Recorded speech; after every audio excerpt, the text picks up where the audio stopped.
The Bobbsey Twins by Laura Lee Hope. The Bobbsey Twins, or Merry Days Indoors and Out. Chapter 9. Freddie Loses Himself.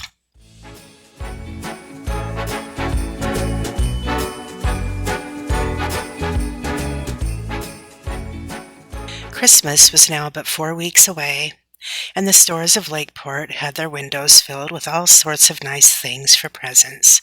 Nan and Bert had gazed into the windows a number of times, and even walked through the one big department store of which the town boasted, and they had told Freddie and Flossie of many of the things to be seen. "Oh, I want to see them too," cried Flossie, and begged her mother to take her along the next time she went out. "I want to go too," put in Freddie. "Bert says there are 16 rocking horses all in a row, with white and black tails. I want to see them." "I am going to the stores tomorrow," answered Mrs. Bobbsey. "You can go with me after school. It will be better to go now than later, when the places are filled with the Christmas shoppers." The twins were in high glee, and Freddie said he was going to spend the 25 cents he had been saving up for several months. "Let us buy Mama something for Christmas," said Flossie, who had the same amount of money. "What shall we buy?" That question was a puzzling one. Flossie thought a nice doll would be the right thing, while Freddie thought an automobile that could be wound up and made to run around the floor would be better. At last both consulted Nan. "Oh, Mama doesn't want a doll," said Nan, "and she ought to have a real automobile, not a tin one." "Can't buy a real automobile," said Freddie. "Real automobiles cost $10 or more." "I'll tell you what to do," went on Nan. "You buy her a little bottle of cologne, Freddie, and you, Flossie, can buy her a nice handkerchief." "I'll buy her a big bottle of cologne," said Freddie. "That big," and he placed his hands about a foot apart. "And I'll get a real lace handkerchief," added Flossie. "You'll have to do the best you can," said practical Nan, and so it was agreed.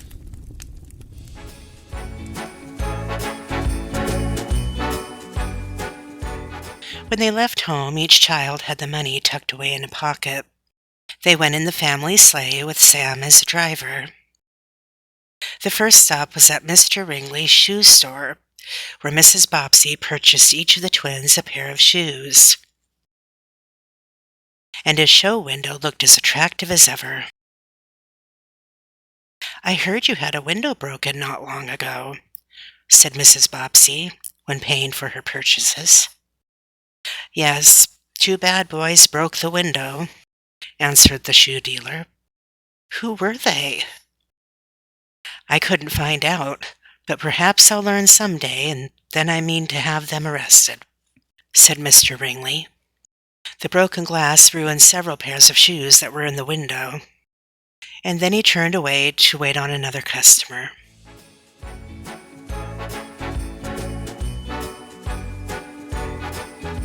Soon the large department store was reached, and Mrs. Bobbsey let Freddie and Flossie take their time in looking into the several windows.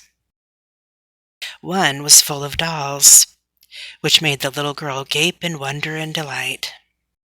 "Oh, Mama, what a flock of dolls!" she cried. "Must be about 10 millions of them, don't you think so?"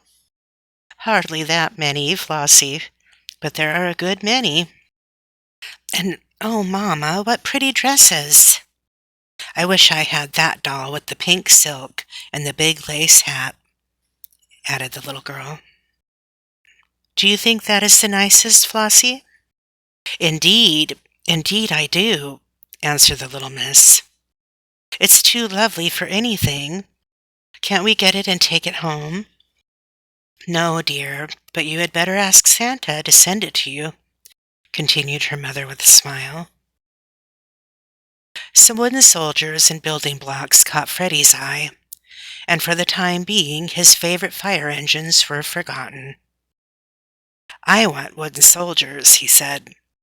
"Can set 'em up in a row with the swordman in front and the man with the drum. Perhaps Santa will bring you some soldiers in your stocking, Freddie. Stocking ain't big enough. Want big ones like that." And he pointed with his chubby hand. "Well, let us wait and see what Santa Claus can do," said Mrs. Bobbsey.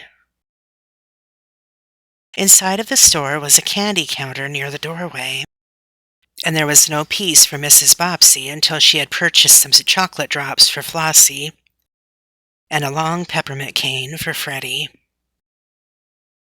Then they walked around, down one aisle and up another, admiring the many things which were displayed. "Bert said they had a lavender," said Freddie presently. "Mama, I want to go in the lavender." "Lavender?" repeated Mrs. Bobbsey, with a puzzled look. "Why, Freddie, what do you mean?" "He means the stairs that runs up and down on a big rope," put in Flossie. "Oh, the elevator," said the mother. "Very well. You shall both ride on the elevator." It was great sport to ride to the third story of the store, although the swift way in which the elevator moved made the twins gasp a little bit. "Let us go down again," said Freddie. "It's ever so much nicer than climbing the stairs." "I wish to make a few purchases first," answered the mother. She had come to buy a rug for the front hallway, and while she was busy in the rug and carpet department, she allowed the twins to look at a number of toys which were located at the other end of the floor. For a while, Freddie and Flossie kept close together, for there was quite a crowd present, and they felt a little bit afraid.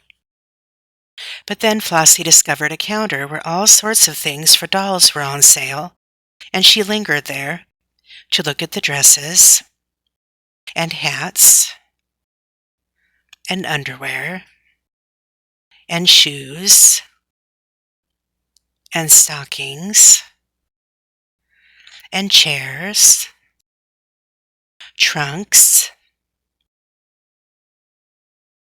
combs and brushes, and other goods.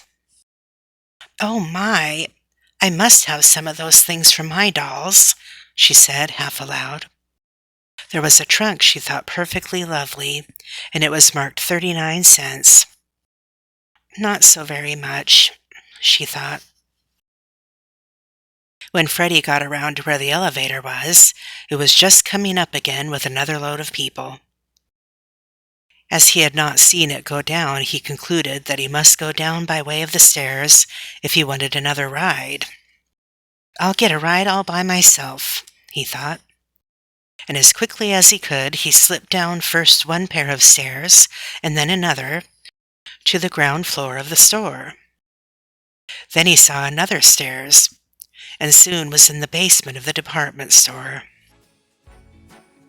Here was a hardware department with a great number of heavy toys, and soon he was looking at a circular railroad track upon which ran a real locomotive and 3 cars.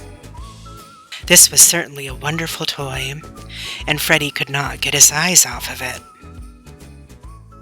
In moving around the basement of the store, Freddie grew hopelessly mixed up, and when he started to look for the elevator or the stairs, he walked to the storage room.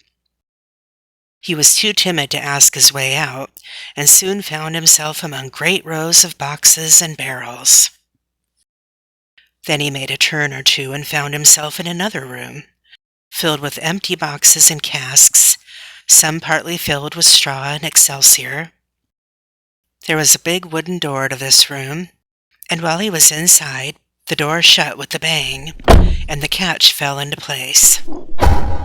"Oh, dear, I wish I was back with Mama," he thought, and drew a long and exceedingly sober breath. "I don't like it here at all." Just then, a little black kitten came toward him and brushed up affectionately. Freddie caught the kitten and sat down for a moment to pet it. He now felt sleepy, and in a few minutes his eyes closed and his head began to nod. Then in a minute more, he went sound asleep. Long before this happened, Mrs. Bobbsey found Flossie and asked her where Freddie was. The little girl could not tell, and the mother began a diligent search. The floor walkers in the big store aided her, but it was of no avail. Freddie could not be found, and soon it was time to close up the establishment for the day. Almost frantic with fear, Mrs. Bobbsey telephoned her husband, telling him of what had occurred, and asked him what had best be done.